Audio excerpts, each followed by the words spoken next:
اس کتاب کا نازل فرمانا اس اللہ کی طرف سے ہے جو غالب اور دانا ہے۔ دوسری آیت کا ترجمہ، گناہ کا بخشنے والا اور توبہ کا قبول فرمانے والا، سخت عذاب والا، انعام و قدرت والا، جس کے سوا کوئی معبود نہیں، اسی کی طرف واپس لوٹنا ہے۔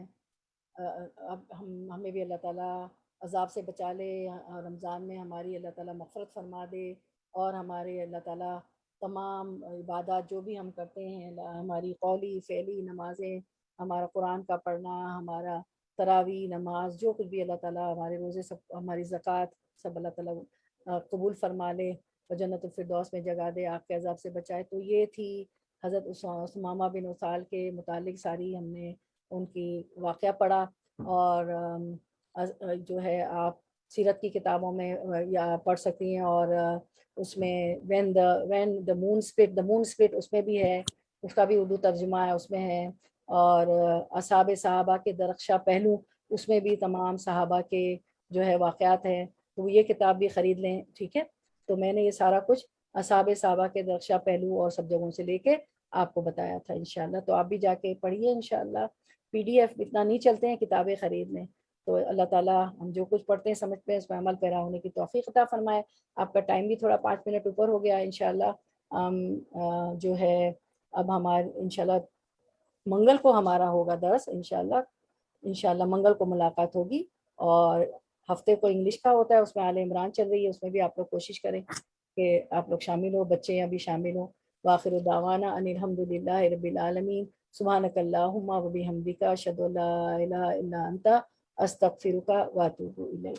السلام علیکم ورحمۃ اللہ وبرکاتہ۔ کسی کو کچھ کہنا ہو کہ آپ لوگوں نے کیا سیکھا تو وعلیکم